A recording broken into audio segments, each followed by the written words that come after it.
कल की जो महाराष्ट्र में जो पूरी घडामोड़ हुई उसके ऊपर बीआरएस किस नजरिए से देखता है?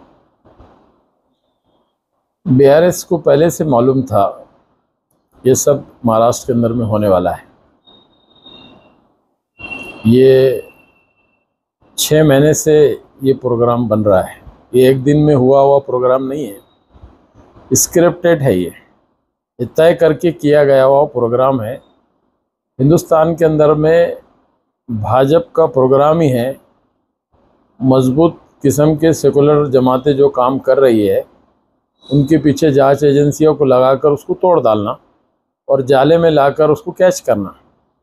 इस तरह का पूरे मुल्क में काम चल रहा है, क्योंकि 2024 जैसे आ रहा है करीब, तो दो फैक्टर है। एक तो सेकुलर के नाम पे काम करने वाली जमातें, दूसरी तरफ ये फ़िरका परस्त जमातें।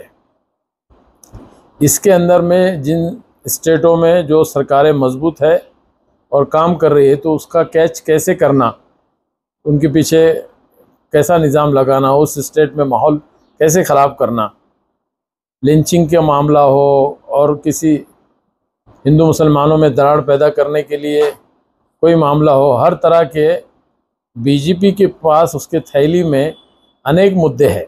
जैसा एक मुद्दा अभी यूसीसी के नाम पे उन्होंने सामने लाया। अब यूसीसी पर बहस शुरू हो गई, लोगों का जहन उस तरफ केंद्रित करना और नीचे दूसरी घड़ामोड़ी करना, दिशा भूल करना और अपने मकसद की तरफ वाट चाल करना, ये एक नियोजित प्रोग्राम है महाराष्ट्र के अंदर और हिंदुस्तान में। परसों नरेंद्र मोदी की सभा में नरेंद्र मोदी पंतप्रधान ने खुद बोला है कि करोड़ों रुपए का राष्ट्रवादी के ऊपर भ्रष्टाचार है, और सडन 4 दिन के बाद ऐसा होता है। आपको याद अगर होगा, क्योंकि लोग अपने पास ज़हनी तौर से बहुत कमज़ोर है, यानी महीना 2 महीने 6 महीने साल भर पहले हुई हुई बातों को भूल जाते हैं। वो भ्रष्टाचार की बात नरेंद्र मोदी कर रहे हैं। उन्हीं की सरकार ने जब पिछले टाइम अजीत दादा ने उप मुख्यमंत्री की शपथ ली थी, तो उसको क्लीन चिट किसने दिया? सबसे पहले क्लीन चिट दिया उनको जब उप मुख्यमंत्री की जो है तो शपथ उन्होंने लिए। जब क्लीन चिट तुमने दिया, वो आरोप कैसे करते आप? छोटा सवाल है। तुम ही क्लीन चिट दे रहे हो, तुम ही आरोप कर रहे कि 70,000 करोड़ का घोटाला है और 78,000 करोड़ का जो है तो क्लीन चिट दे दिए। दूसरों ने नहीं दिया, बीजेपी की सरकार ने दी।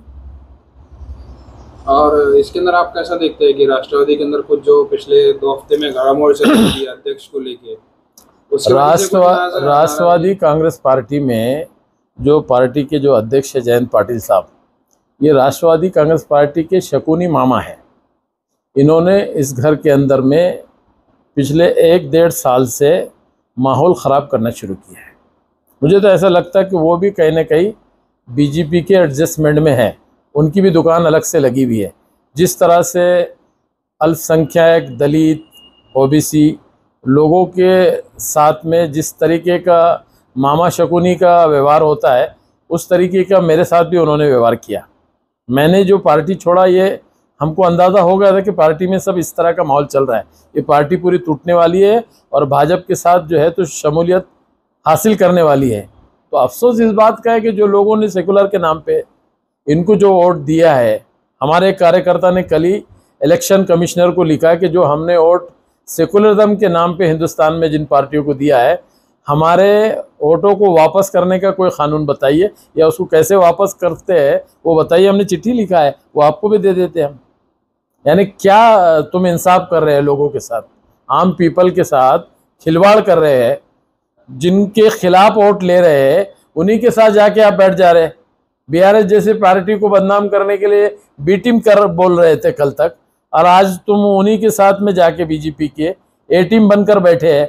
यानी लोगों को का बोलने का कौल क्या है और उसके समझने का निज़ाम क्या है? कहने की बात कुछ है, करने की बात कुछ है। कहने और कटनी में ज़मीन आसमान का फ़र्क है।